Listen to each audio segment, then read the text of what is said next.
d'être sauvés. Merci pour tout ce que tu as fait pour nous. Ce matin, tous tes enfants qui sont là sont rassemblés. Tu te souviens quand toi-même tu étais là physiquement, parce que tu es toujours là par ton esprit, les gens se rassemblaient pour venir t'écouter. C'est la même chose aujourd'hui. Ils ont quitté leur maison pour venir t'écouter. Et la Bible déclare que tous ceux qui t'écoutaient étaient frappés par ta doctrine. Que ce matin, tout le monde soit frappé par ta doctrine. Que tout le monde soit content de t'écouter. Que tu puisses apporter la vie par tes paroles. Merci Seigneur pour le bien que tu nous fais ce matin. Au nom de Jésus-Christ de Nazareth, j'ai prié. Amen. Amen. Amen. Que Dieu nous bénisse au nom de Jésus. Amen. Le message que nous allons partager ce matin s'intitule « Prends soin de ta réputation ». Amen. Prends soin de ta réputation. On va prendre la Bible dans l'Ancien Testament. Genèse chapitre 18. Versets 20 et 21. Genèse chapitre 18. Versets 20 et 21. Je lis la parole. L'Éternel dit, ce dont reproche à Sodome et Gomorrhe est si énorme et leur péché est grave, que je vais descendre et voir s'ils ont agi tout à fait comme je l'entends dire. Amen. Amen. Et si cela n'est pas, je le saurai aussi. Amen. Amen. Ok, on va lire encore une autre version. Verset 20. Et l'Éternel dit, le cri contre Sodome et Gomorrhe s'est accru, et le péché est énorme. C'est pourquoi je vais descendre et je verrai s'ils ont agi entièrement selon le bruit venu jusqu'à moi, et si cela n'est pas, je le saurai. Amen. Amen. Que Dieu nous bénisse. Amen. La Bible dit qu'au commencement, Dieu créa l'homme. Amen. Quand il a créé l'homme, il ne l'a pas fait seul. Il a créé aussi la femme. Après, Dieu a formé l'homme et Dieu l'a mis dans le jardin d'Éden. Amen. Et Dieu aussi a fait la femme. Et Dieu a prononcé des bénédictions depuis la création de l'homme jusqu'à même à sa formation.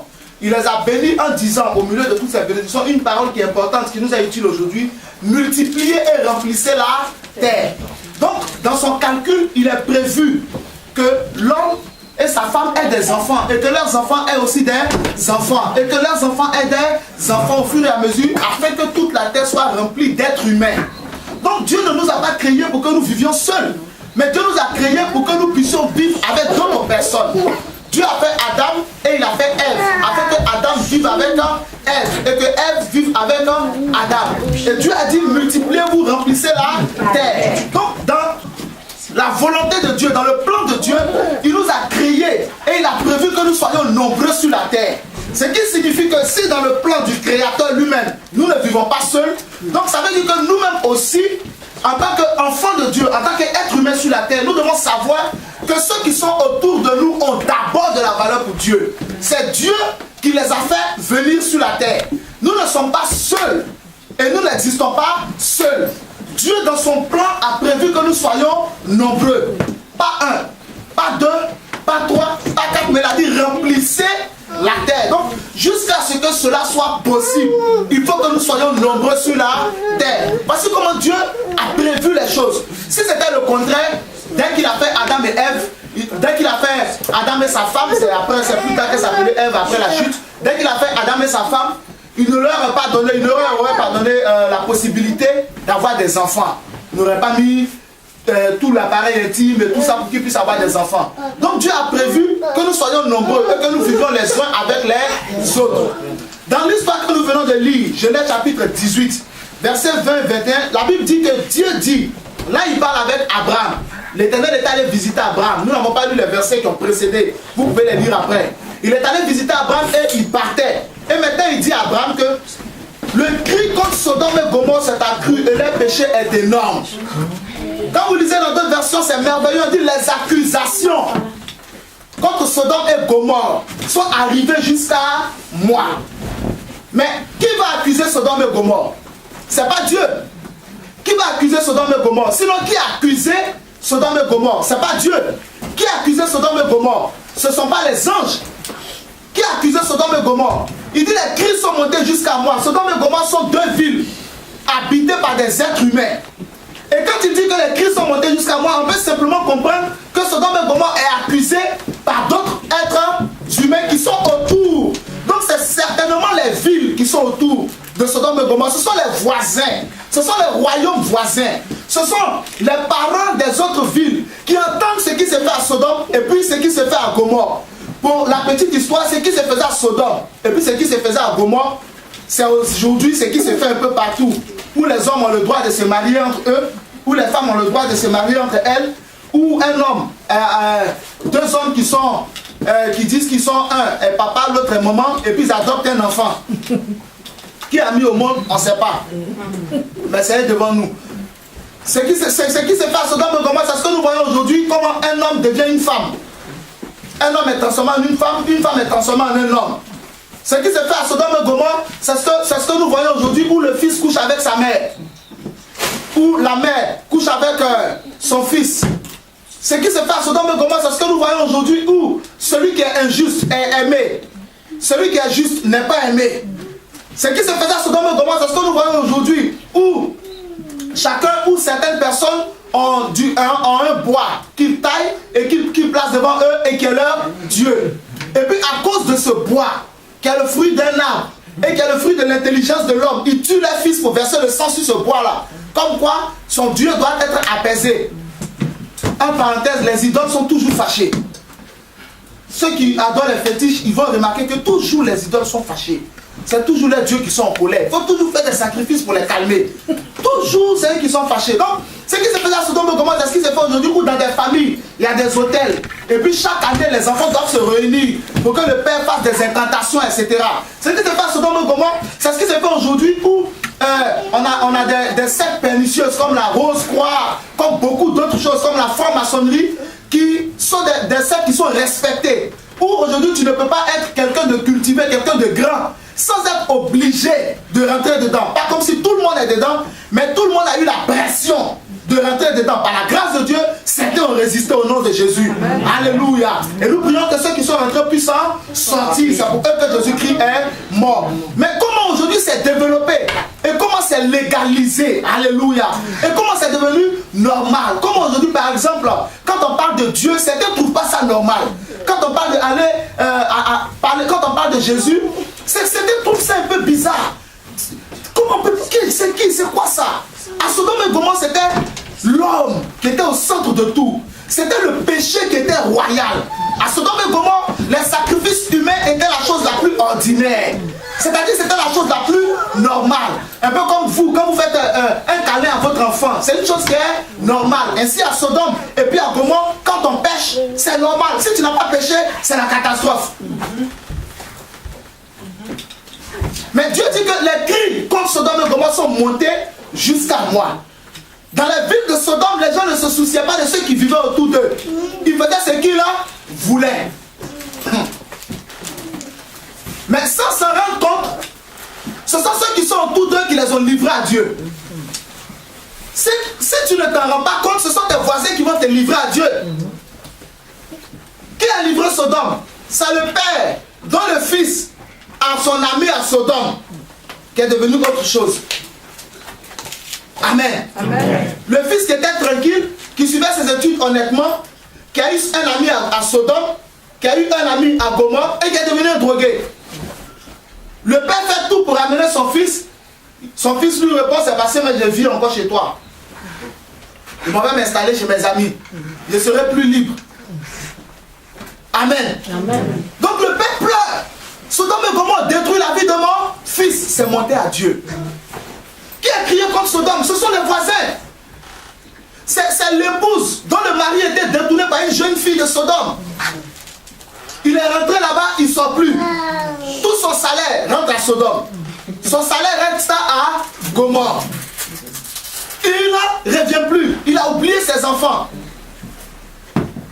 Qui est en train de se plaindre de Sodome et Gomorrhe? Ce sont les enfants dont le père est rentré à Sodome.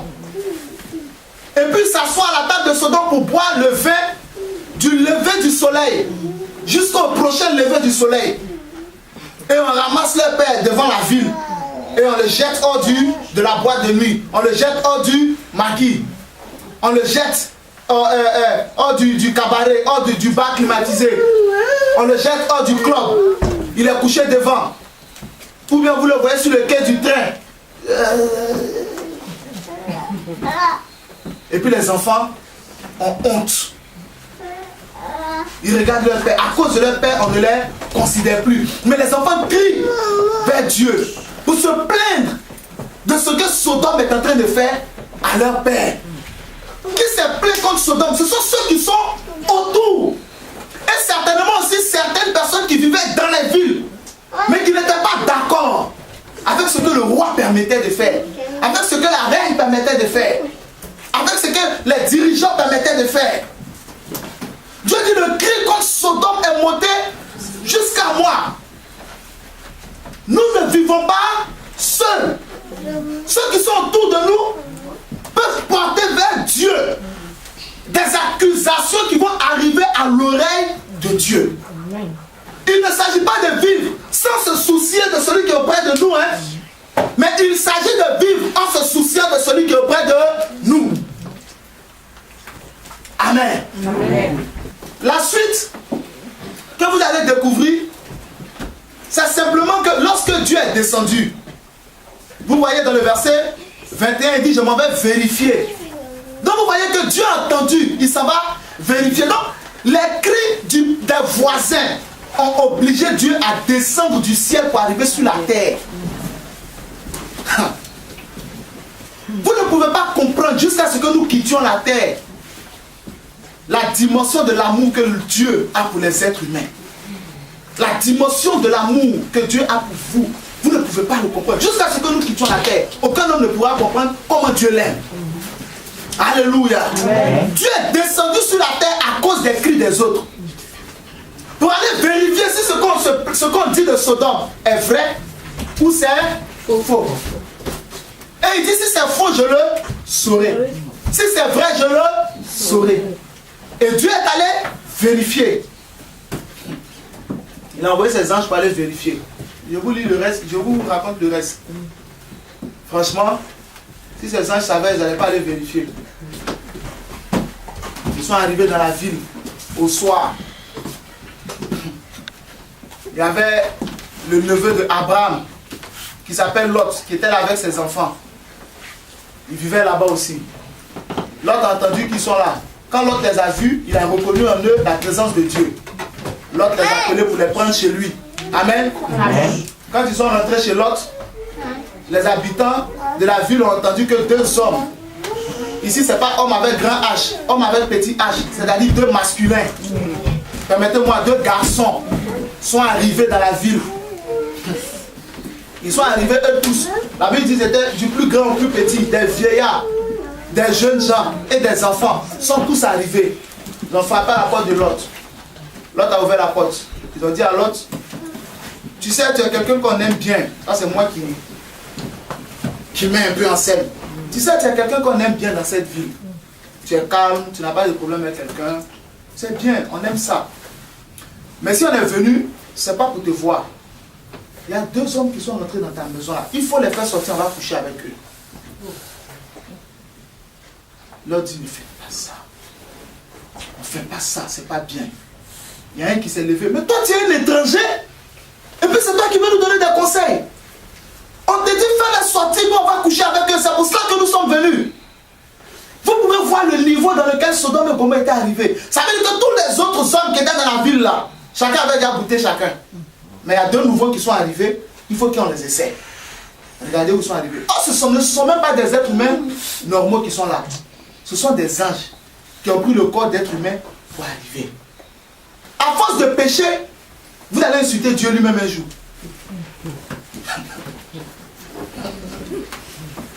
À cause d'aimer le péché, un jour c'est Dieu lui-même que tu vas insulter. Parce que Dieu se fait homme souvent pour venir sur la terre.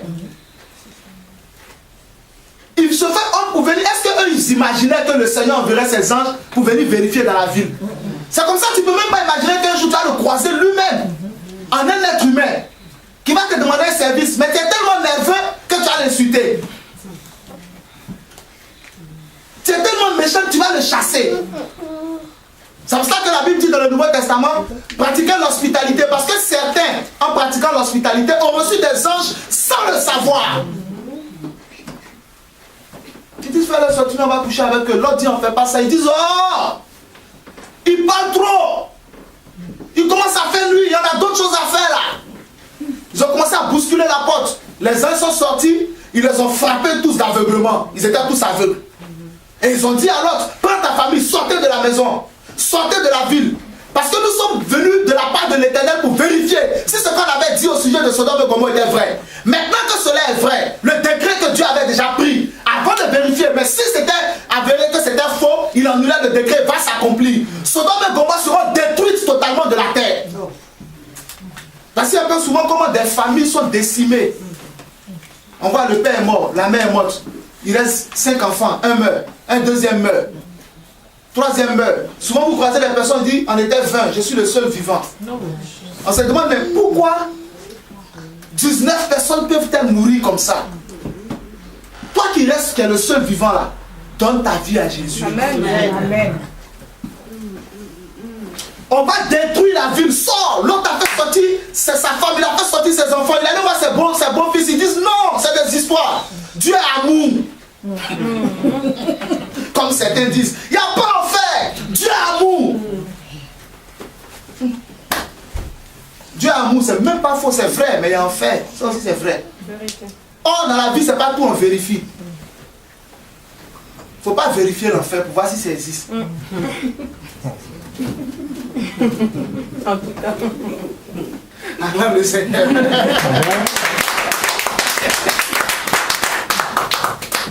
L'autre est sorti avec sa femme, l'autre est sorti avec ses enfants.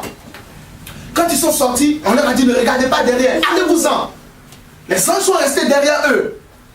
Et la Bible déclare que Dieu a fait descendre du ciel du feu qui a brûlé les deux villes avec les hommes dedans. Dieu est amour, hein. Mais de même que le menuisier qui a fait la chaise peut casser la chaise et la brûler, de même Dieu qui a fait l'homme peut le tuer, qui va le juger? Il a brûlé complètement les deux villes. Si tu prends ton salaire pour aller tromper ta femme, même matin c'est comme ça, tu vas faire ton travail. Le jour où tu ne vas pas t'attendre, où tu vas donner rendez-vous à ta maîtresse, c'est ce jour-là ton patron va te chasser.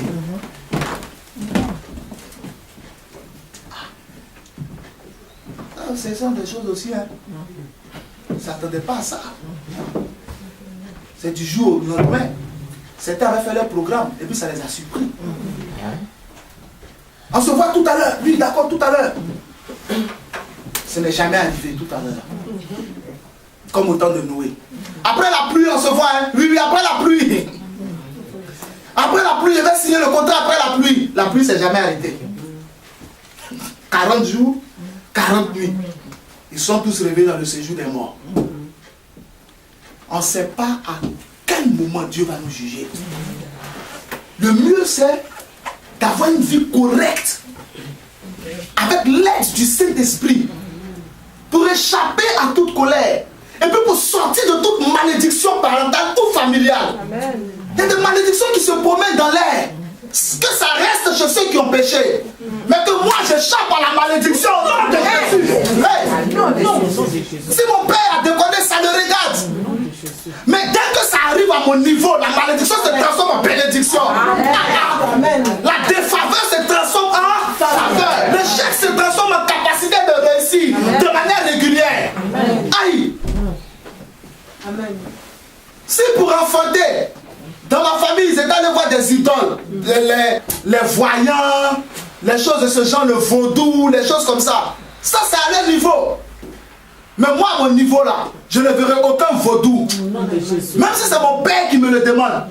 Même si c'est ma mère qui se met à genoux pour me le demander. Si elle se met à genoux et bien commence à parler, moi aussi je me mets à genoux et bien commence à adorer Dieu. Hey, genou contre genou. On va voir à genoux des qui peuvent fluir. Au nom de Jésus. Amen. Alléluia. Amen. Donc nous ne vivons pas seuls. C'est pourquoi tu dois prendre soin de ta réputation. Alléluia. Amen. Nous allons aller dans le Nouveau Testament. Maintenant on va toucher 2 points très importants. On va partager ensemble comment il faut vivre en prenant pour repère le meilleur voisin du monde. Jésus-Christ de Nazareth. Alléluia. Amen. Regardons dans Matthieu chapitre 12, verset 24 à 29, s'il vous plaît. Matthieu chapitre 12, verset 24 à 29, s'il vous plaît. Les pharisiens ayant entendu cela dirent, cet homme ne chasse les démons que par Belzébul, prince des démons. Comme Jésus connaissait leurs pensées, il leur dit, tout royaume divisé contre lui-même est dévasté, et toute ville ou maison divisée contre elle-même ne peut subsister.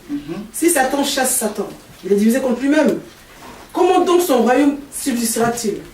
Et si moi je chasse les démons par Belzébul, vos fils, par qui les chassent-ils? C'est pourquoi ils seront eux-mêmes vos juges. Mais si c'est par l'Esprit de Dieu que je chasse les démons, le royaume de Dieu est donc venu vers vous. Amen. Merci. T'arrêtes au verset 28. Amen. Sois béni. Amen. On a aussi Matthieu 26, 61. Celui-ci a dit, je pus détruire le temple de Dieu et le rebâtir en 3 jours. Attends, lis à partir du verset 60, s'il te plaît. Mais ils ne trouvèrent point, quoique plusieurs faux témoins se soient présentés. Enfin, il en vint 2 qui dirent, celui-ci a dit, je pus détruire le temple de Dieu et le rebâtir en 3 jours. Amen. Amen. Gloire à Dieu. Amen. Il y a d'autres passages que vous pouvez garder. Il y a Luc 23, verset 1 à 2, Luc 23, verset 5. Regardez bien. Nous disons que Dieu ne nous a pas créés pour vivre seuls, mais nous vivons avec d'autres personnes. Mais est-ce que cela veut dire qu'on vit en fonction des autres sans penser aussi à nous-mêmes? Non, ce n'est pas dans ce sens que nous allons. Nous allons dépeindre ce que nous voulons dire. Regardez bien. La Bible déclare ceci en Matthieu chapitre 12, verset 24 à 29, que Jésus a été accusé de chasser les démons par Belzébul, qui est un autre nom qu'on donne à Satan. Amen. Donc, ils sont en train de traiter Jésus de quelqu'un qui utilise un pouvoir satanique pour chasser des démons au nom de Dieu. Donc, si Jésus est traité de quelqu'un qui utilise, si Jésus utilise un pouvoir satanique pour pouvoir faire l'œuvre de Dieu, ça veut dire que c'est un faux pasteur. C'est pas un bon pasteur, c'est pas un bon serviteur de Dieu. En conclusion, qu'est-ce qu'ils sont en train de dire? Que Jésus n'est pas un bon pasteur, c'est un faux qui se fait passer pour un vrai. Sa puissance, la source de sa puissance, c'est le diable. Et il se fait passer devant les Juifs comme étant quelqu'un dont la source de la puissance est Dieu. Voici ce qu'ils disent de Jésus. Mais est-ce que ça c'est bon? C'est mauvais. D'accord. Maintenant regardez bien. Jésus répond que lui chasse les démons par le Saint-Esprit. Et il leur explique que si c'est par le diable qui chassait les démons là, mais leurs enfants aussi qui ont chassé les démons, par qui chassent les démons? Et il leur explique maintenant que Satan ne peut pas chasser Satan, parce que les démons sont au service de Satan. Pourquoi il dit cela? Parce qu'on peut se poser la question de savoir, mais si c'est ça, c'est que tous ceux qui chassent les démons sont vrais. Pas, regardez bien, Jésus chassait les démons. Ça veut dire que quand Jésus ordonnait un démon de partir, le démon quittait le corps de la personne pour partir et ne revenait plus. À moins que la personne ne pêche plus. Alléluia. Jésus chassait effectivement les démons. C'est-à-dire que quand il guérit quelqu'un, la personne est réellement guérie. Quand Jésus te délivre là, il n'y a pas un peu qui reste. Tu es réellement délivré. Quand Jésus te guérit, tu es réellement guéri. Quand Jésus t'enseigne sa parole, c'est toute la vérité qui arrive en toi.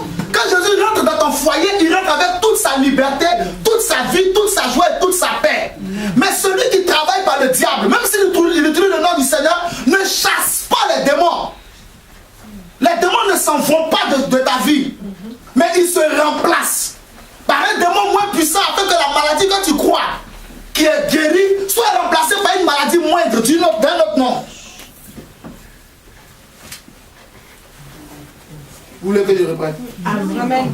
Je vous explique simplement. Par exemple, les féticheurs, qu'est-ce qu'ils font? Quand vous allez consulter un féticheur ou un voyant ou bien un spirit, ou bien qui vous voulez, ou bien un vaudou, ou bien une sorcière, etc. Bon, on ne va jamais consulter directement les sorciers. Qu'est-ce qu'ils font? Pendant que vous êtes en train de lui expliquer son problème, il travaille avec les démons. De même que les enfants de Dieu travaillent avec le Saint-Esprit, ils travaillent avec les démons.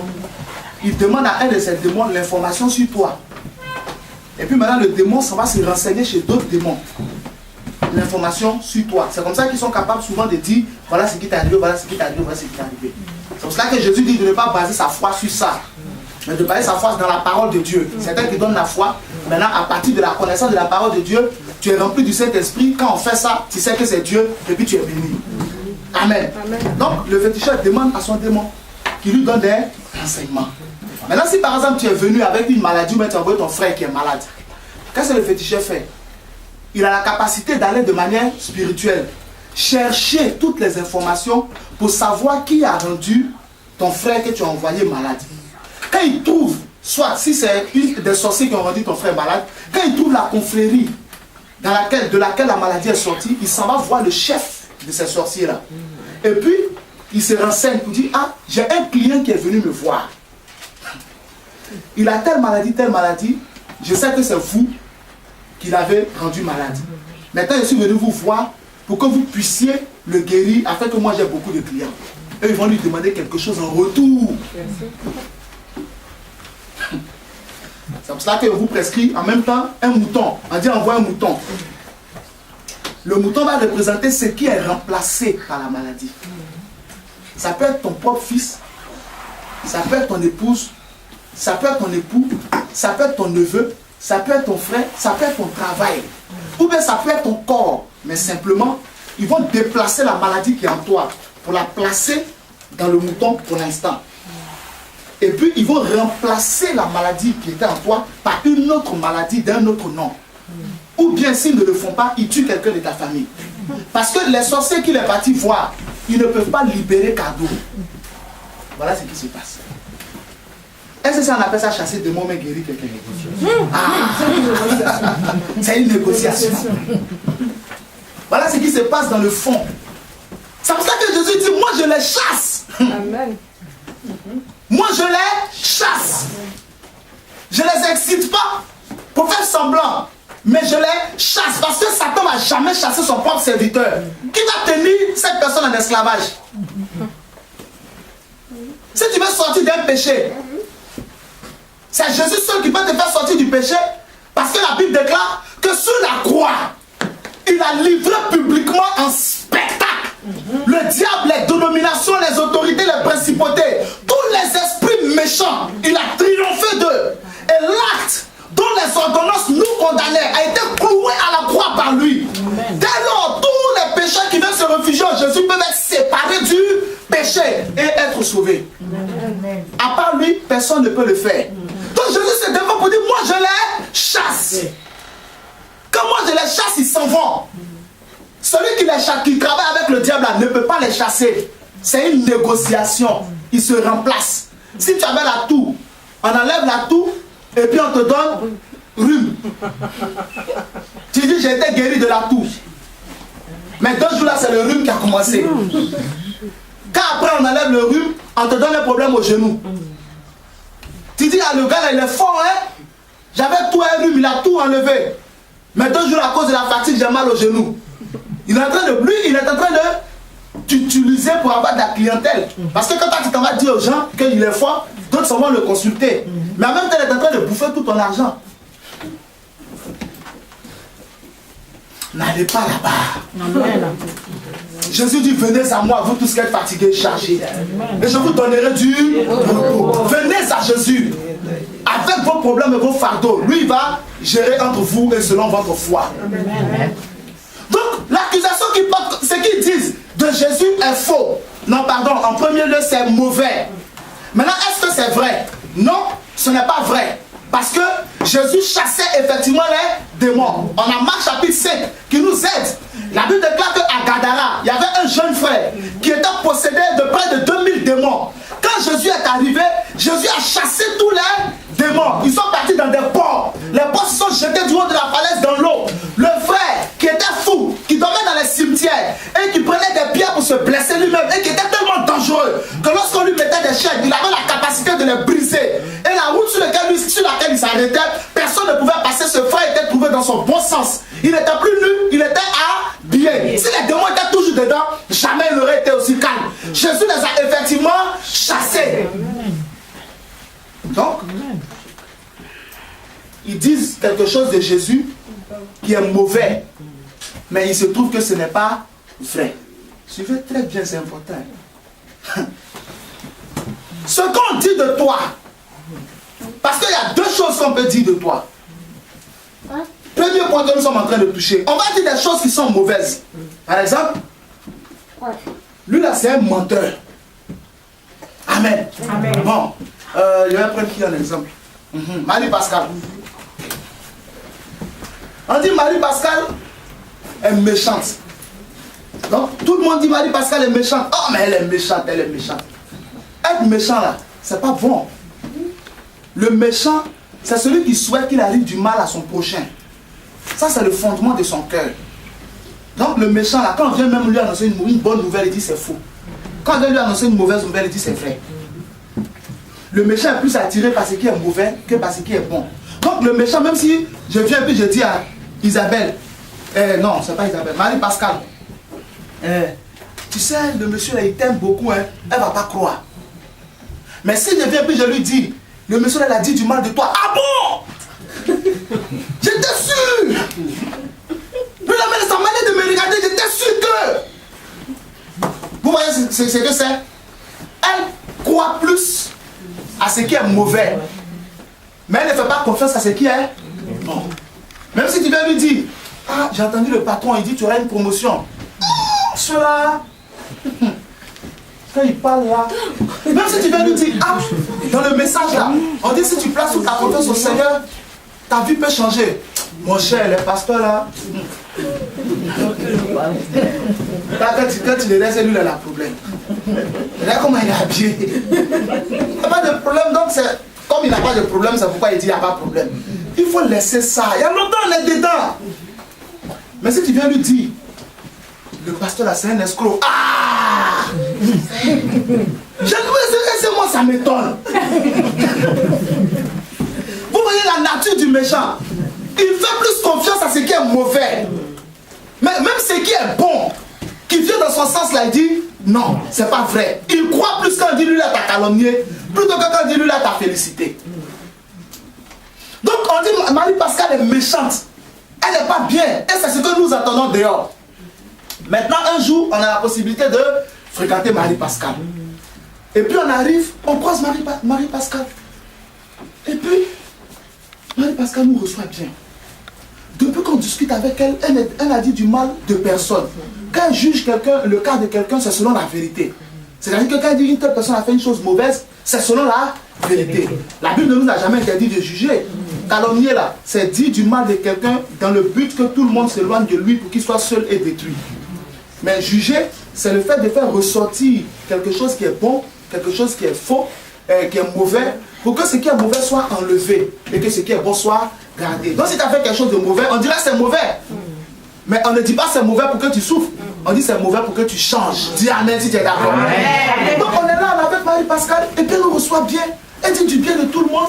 Quand elle juge selon la vérité, elle nous donne à manger. On nous a dit que quand tu viens chez elle là, même l'eau, c'est miracle. Mais on a bu jusqu'à nous-mêmes. Tellement on a bu, mais on refuse de boire. Elle dit à ses enfants, voici vos tontons, voici vos tantis. On est bien honorés, son mari arrive. Ah, vous êtes là. Ok, d'accord, bon. Est-ce que vous avez mangé? On va encore acheter de la nourriture. On nous donne assis. C'est pas Marie-Pascal, on dit elle est méchante là. Mais on est venu ici, c'est pas vrai. Alléluia. Amen. Quand ils ont dit de Jésus qu'il est un faux pasteur, c'est quelque chose de mauvais. Quand Jésus utilise un pouvoir satanique pour travailler au nom de Dieu, c'est quelque chose de mauvais. Mais sur le terrain, on voit que ce n'est pas vrai. Ce qui était dit de Jésus qui est mauvais, c'est retrouvé comme faux. Ce qui était dit de Marie-Pascal qui est mauvais, c'est retrouvé comme faux. Voici ce que vous devez avoir comme réputation sur le premier plan. Ce qu'on dit de vous qui est mauvais, il faut que ce soit trouvé faux. Amen. De l'autre côté, il y a des gens, ce qu'on dit de mauvais, on dit Marie-Pascal est méchante. Maintenant, on arrive chez elle. Hey, ce qu'ils ont dit là, mais c'est rien. Elle ouvre la porte, oui, c'est pourquoi. Oui, mais écoutez, ici on est en France, hein. Quand on arrive chez les gens, on appelle d'abord, hein. On ne fait pas comme ça ici, hein. On n'a pas pris rendez-vous, je ne peux pas vous recevoir, hein. Bon, ok, on va se voir. Oui, d'accord. Il y a des personnes, ce qu'on dit d'eux est mauvais, et puis quand ils viennent, c'est vrai. Et ce sont eux qui parlent à haute voix. Moi, si Dieu m'aime, cela me suffit. Si les gens m'aiment, je m'en fous. Si les gens ne m'aiment pas, c'est pas mon problème. Ce qui est important, c'est l'amour de Dieu. C'est les voisins qui ont condamné Sodome et Gomorrhe. Amen. Ah. Si, moi, ce que les gens disent de moi, là, c'est pas mon problème. Ah bon? Ce sont les voisins qui ont condamné Sodome et Gomorrhe. Ce n'est pas Dieu. Ce que les gens disent de toi, ce n'est pas ton problème. Mais pourquoi vous croyez qu'il y aura le jugement? C'est en fonction de ce que tu as fait à ton prochain. Les sorciers qui n'ont pas eu le temps de se repentir et qui n'ont pas changé de vie, pourquoi ils seront condamnés? Ceux qui sont déjà morts, car ceux qui sont encore vivants peuvent encore changer de vie. On ne parle pas d'eux. Ceux qui sont déjà morts, pourquoi ils sont condamnés? Donnez-moi la raison. Parce qu'ils ont fait du mal aux autres. D'abord, ils n'ont pas cru à Dieu, et puis ils ont fait du mal aux autres. Donc c'est à cause de ce qu'ils ont fait aux autres qu'ils sont condamnés. Ah bon? Et c'était... Moi, on peut dire de moi ce qu'on veut. C'est que si moi j'avance, tu avances où? Ouais, go, tu vas où? Tu avances où? Comment? Tout le monde dit que toi tu es méchant. Et puis c'est vrai. Et toi tu dis tu avances. Tu avances comment? Toute bénédiction que Dieu va vous donner, c'est pour les autres. Quand un homme a du travail et puis il a beaucoup d'argent, c'est pour qui? C'est pas pour se marier. C'est pas pour faire des enfants. C'est pas pour s'occuper de ses parents et de ses bons parents. C'est pas pour s'occuper des frères en Christ et des soeurs en Christ qui ont des difficultés. C'est pas pour soutenir l'œuvre de Dieu. Mais l'œuvre de Dieu là qui fait, c'est pas les humains qui font. Dieu ne nous donne rien pour nous seuls. C'est pour ça qu'il y a une célèbre phrase dans l'église, on dit tu es béni pour être une source de bénédiction. Hey. Amen. Il a dit à Abraham en Genèse chapitre 12, ceux qui te béniront seront bénis. Ceux-là c'est qui? C'est les voisins. Amen. Non, moi on peut dire de moi ce qu'on veut. On dit moi là, j'ai pas le mal. On dit moi, je m'en fous, mon Dieu m'aime, ton Dieu n'est pas d'accord avec toi. C'est vrai, Dieu t'aime, mais il n'est pas d'accord avec toi. Ce que tu fais, il n'apprécie pas. Ce qu'il souhaiterait, c'est que tu changes. Parce que ce qu'on dit de toi n'est pas bon. Et puis c'est vrai, ce n'est pas la volonté de Dieu. Dis à quelqu'un, il faut que je change. Il faut que je change. Gloire à Dieu. Amen. Donc ce qui est mauvais, quand on dit de vous, il faut que ce soit trouvé faux. Amen. Amen. Voilà. On dit que tu es un menteur dehors. Mais quand on te croise, dans ta bouche c'est la vérité. Amen. Dans ce sens-là, toi tu peux dire, ce que les gens disent de moi là, c'est un problème. Mais moi j'avance. Mon Dieu m'aime, donc j'avance. Parce que les accusations sont fausses. Voilà. Deuxième point, dis Amen, si tu es d'accord. Voilà, Dieu. Deuxième point, on va prendre Luc chapitre 22, verset 67 et puis 71. Je lis la parole. Il dit, si tu es le Christ, dis-le nous. Jésus leur répondit, si je vous le dis, vous ne le croirez point. Et si je vous interroge, vous ne répondrez point. Désormais, le Fils de l'homme sera assis à la droite de la puissance de Dieu. D'accord. Maintenant, prends Luc chapitre 23, verset 2. S'il te plaît. Il se mit à l'accuser en disant, nous avons trouvé celui-ci qui incitait notre nation à la révolte, empêchait de payer l'impôt de César, et il disait lui-même, Christ, roi. Amen. Avant qu'elle continue, ça rejoint le premier point que nous disions. Regardez ce qu'ils disent, que Jésus incitait les gens à la révolte contre César, et puis empêchait de payer le tribut. Ce n'est même pas vrai. On se souvient, dans le livre de Marc, je l'ai raconté, qu'ils sont venus voir Jésus pour le piéger. Pour lui demander, est-ce que c'est normal qu'on paye les impôts à César? Jésus a dit, envoyez-moi une pièce. Ils ont envoyé une pièce. Il dit, c'est la tête de qui est dessus? Il dit César. Qu'est-ce que Jésus a dit? Alors rendez à César ce qui est à César. Mais ils disent que Jésus dit qu'il ne faut pas payer d'impôts, qu'on doit se révolter contre César. C'est pas vrai. Si Jésus l'avait fait, c'était pas bon. Mais Jésus n'a pas fait. Jésus au contraire encourageait à payer les impôts. Amen. Donc la prophétie dit, et on l'appellera Nazaréen. Après on dit, j'ai appelé mon fils hors d'Égypte. Après il doit sortir d'Égypte. Il doit sortir d'Israël pour aller se réfugier en Égypte. Ok, ne serait-ce que ça. Tout ça c'est l'Ancien Testament. Ne serait-ce que ça. Marie était vierge. Et l'ange Gabriel l'a visité. En Luc chapitre 1, le récit est raconté. Et quand l'ange Gabriel l'a visité, lui a dit que Dieu t'a fait grâce. Tu enfanteras un fils. C'est le fils de Dieu. Amen. Amen. Marie est tombée enceinte. Elle était fiancée à Joseph. Joseph voulait se séparer d'elle. L'ange a dit à Marie, à Joseph, appelle-le Jésus. Parce que l'enfant qui est dans son ventre là, ce n'est pas le fruit d'un adultère. C'est Dieu qui est en elle. Amen. Quand les mages d'Orient ont vu que le Christ est né, ils sont allés voir Hérode le roi.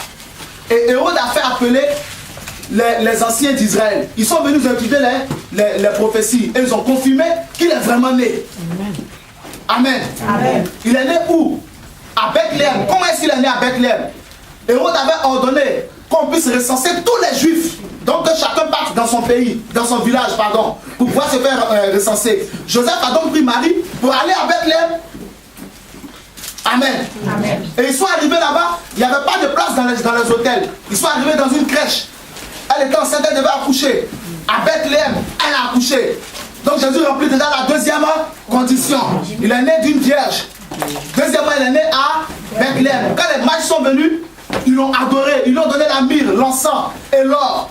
Quand ils ont fini de l'adorer, pendant qu'ils étaient en train de le faire, les anges se sont révélés aux bergers qui étaient dehors. Pour dire aujourd'hui dans la cité de David, un sauveur vous est né. Hey, le Fils de Dieu est venu. Le salut de Dieu est arrivé aux hommes. Le royaume de Dieu est descendu sur la terre. Réjouissez-vous. Ils sont allés, ils ont vu le Messie. Ils l'ont adoré. Hérode s'est mis en colère. Quand une prophétie avait été donnée par Jérémie, qui disait quoi? Que voici des pleurs et des cris sont entendus à Rama. Rachel pleure ses enfants car ils ne sont plus et elle refuse d'être consolée. Quand Hérode a appris que le roi est né, lui pensait que c'était une histoire de roi physique alors que c'est une histoire de roi spirituel. Venu dans un premier temps pour sortir les humains de leur péché. Hérode a envoyé toute son armée pour tuer tous les enfants de 0 à 2 ans. Alors, Joseph a été obligé de sortir de Bethléem pour aller se réfugier en Égypte. Oh, c'est ce que la prophétie avait dit. La troisième condition est remplie par Jésus. Et quand l'armée de Hérode est arrivée, sans pitié, ils ont massacré tous les enfants de 0 à 2 ans. En Israël, il y avait de grands pleurs. Oh, c'est ce que Jérémie avait dit. Il y a des pleurs, il y a des cris à Rama. Rachel, qui est la femme de Jacob, représente donc toutes les femmes d'Israël qui perdent leurs enfants par le massacre des Romains. Alléluia. Et donc, elles ont commencé à pleurer. Il dit, il y a des cris qui étaient entendus en Israël, des pleurs. Rachel refuse d'être consolée parce que ses enfants ne sont plus. Jésus remplit encore la quatrième condition. Il reste en Égypte jusqu'à ce que l'ange Gabriel se révèle encore à Joseph pour lui dire maintenant, tu peux retourner en Israël parce que ceux qui voulaient la mort du petit enfant sont morts. Joseph prend Marie avec Jésus et puis il s'en va en Israël. Mais il veut retourner dans sa ville. Il entend que c'est Archélaïs qui a remplacé Hérode. Oh, Archélaïs est plus méchant que son père. Alors, il ne retourne pas dans sa ville. Il casse et puis il va directement à Nazareth. Alors qu'il avait été prophétisé qu'il sera appelé Nazareth. Il remplit encore la condition.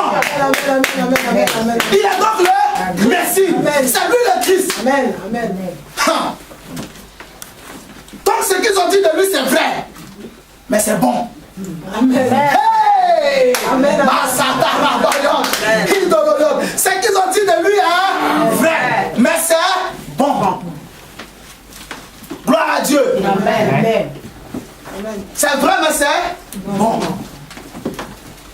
C'est ça. Deuxième point qu'on doit dire de toi. On parlera encore de toi. Amen. Mais si on dit des choses qui sont vraies, il faut que ce soit celles qui sont bonnes. Par exemple, on dit Marie-Pascale aime Dieu. Son affaire est partie à l'église dimanche, on ne joue pas un sas. Ne vais pas lui rendre visite le dimanche. Elle est à l'église, avec toute sa famille, les genoux devant le Seigneur. Son amour pour Dieu, dans sa maison, quand il rentre là, tu sens Dieu. Elle respecte son mari, elle honore son mari. Son mari même assis et puis tout le temps il sourit tellement il est épanoui. Amen. Elle lui fait du bien, elle lui apporte du repos. Elle intercède pour lui. Quand elle va au travail, elle est sérieuse dans son travail.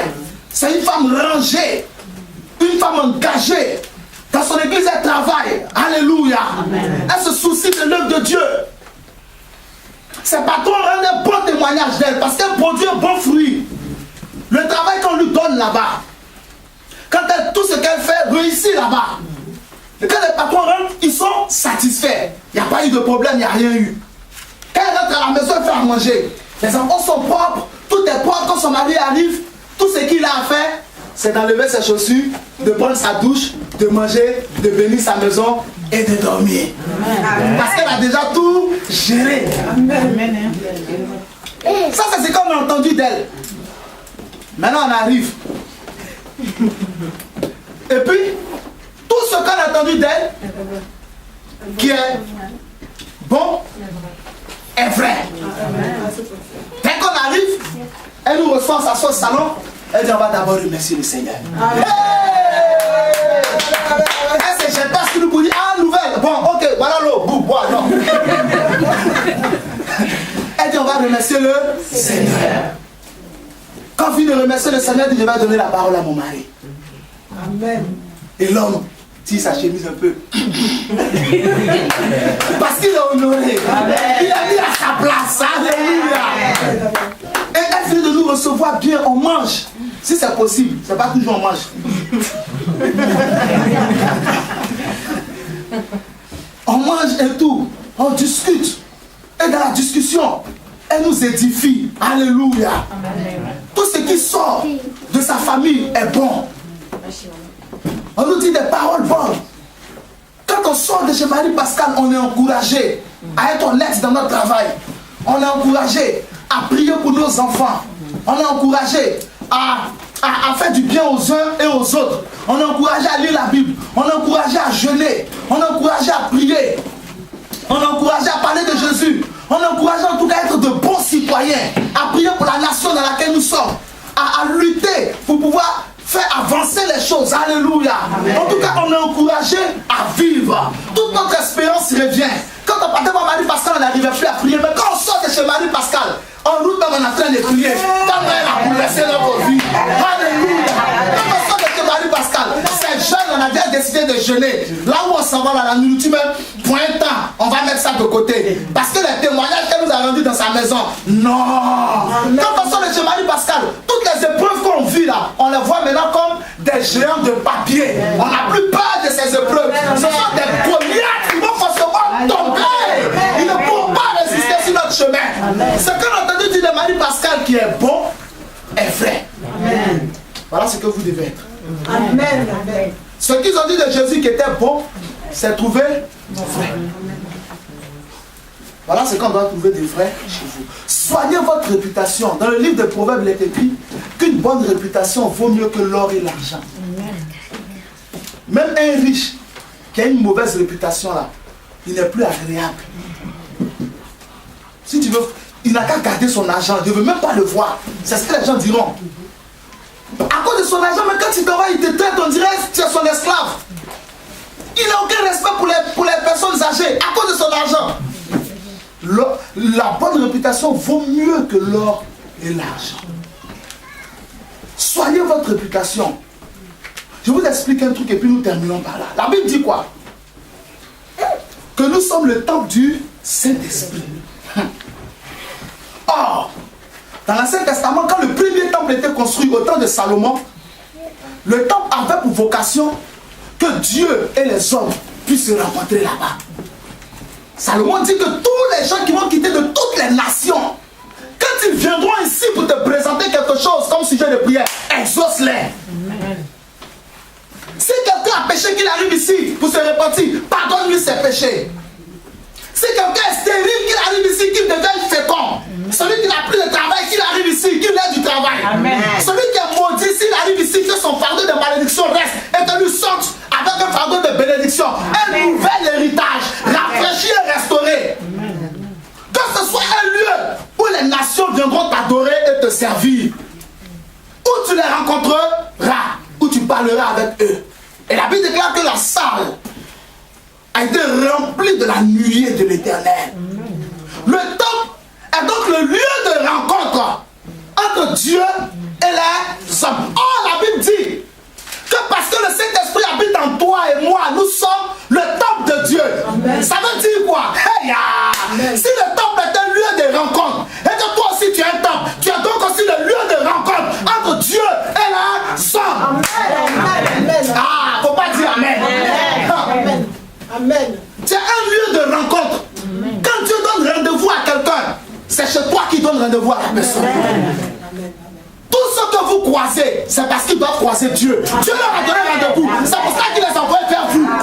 Amen. Dieu s'est révélé à eux pour dire je vais te rencontrer. Amen. Tu me cherches, tu vas me voir. Amen. Mais je te donne rendez-vous chez Marie Pascal. Alléluia.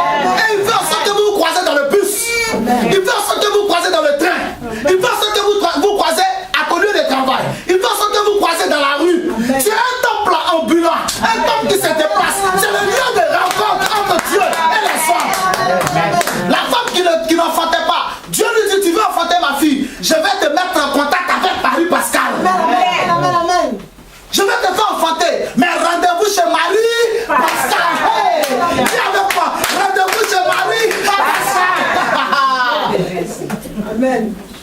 Voici votre fonction. Vous êtes un lieu de rencontre. Vous êtes sur la terre comme des flambeaux au milieu des ténèbres, comme de la lumière au milieu des ténèbres. Vous êtes un soleil vivant. Vous êtes la justice de Dieu. Vous êtes l'amour de Dieu. Vous êtes la preuve de l'existence de Dieu. La preuve que Jésus est venu sur la terre, c'est vous. Si et seulement si vous vous attachez à l'évangile dans lequel vous avez cru. Sinon, attachez-vous à cet évangile. Attachez-vous à Jésus. Amen. Un être humain ne peut connaître sa valeur que le jour où le Saint-Esprit l'habite. C'est là que ta valeur sort. Tu es un lieu de rencontre. Amen. Tu es un temple de rendez-vous. C'est pour cela que Dieu t'a mis sur la terre. Tu dois désormais vivre avec cette idée que tu dois être une source de bien. Une source de bonheur. Celui qui te salue, il salue le bonheur. Amen. Parce que c'est Dieu qui salue. Amen. Celui qui te sourit, il sourit à Dieu.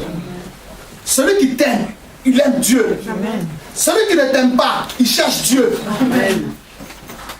Alléluia. Rendez-vous chez rendez-vous chez Marie Pascal. On va se lever pour prier ce matin. Acclame le Seigneur. Hey.